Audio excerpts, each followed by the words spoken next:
சிம்பிளா, ஹெல்தியா, கால்சியம், இரும்புச்சத்து மிக்க ராகி சூப் எப்படி பண்றதுன்னு பார்க்கலாம். இது வந்து பார்த்தீங்கன்னா, 10 நிமிஷத்துல பண்ணிறலாம். ஒரு பெர்ஃபெக்ட்டான வெயிட் லாஸ் ரெசிபின்னு சொல்லலாம்.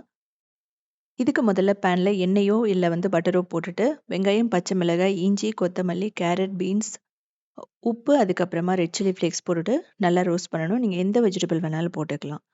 அதாவது கேப்சிகம், அதுக்கப்புறம் உருளைக்கிழங்கு கூட போட்டுக்கலாம். இப்போ 2 கப் தண்ணி ஊத்தணும். 2 கப் தண்ணி இல்ல நீங்க தேங்காய் பால் கூட ஊத்தலாம். உங்களோட இஷ்டம் தான். இது கொதிச்சு வரணும். இதில வந்து பெப்பரும், கொத்தமல்லியும் போட்டுட்டு, இது கொதிச்சு வரதுக்குள்ள நம்ம மாவு ரெடி பண்ணணும். ராகி மாவு 2 டேபிள் ஸ்பூன் போட்டு, தேவையான அளவு தண்ணி ஊத்திட்டு, கட்டி இல்லாம நல்லா மிக்ஸ் பண்ணி எடுத்துக்கணும். இத கொதிக்கும்போது அந்த ராகி மாவு அத வந்து ஊத்திட்டு, கிட்டத்தட்ட 5லிருந்து 8 நிமிஷம். நீங்க வந்து நல்லா ஒரு மீடியம் ஃப்ளேம்ல வச்சுட்டு குக் பண்ணீங்க அப்படின்னா, ரொம்ப பெர்ஃபெக்ட்டா அந்த சூப் ரெடி ஆயிடும். இதில வந்து நீங்க சாஸ் கூட ஊத்திக்கலாம். ஒண்ணும் பிரச்சனையே இல்ல. ஆனா பிளைனா சாப்பிடும்போது இன்னும் ஹெல்தியா இருக்கும்.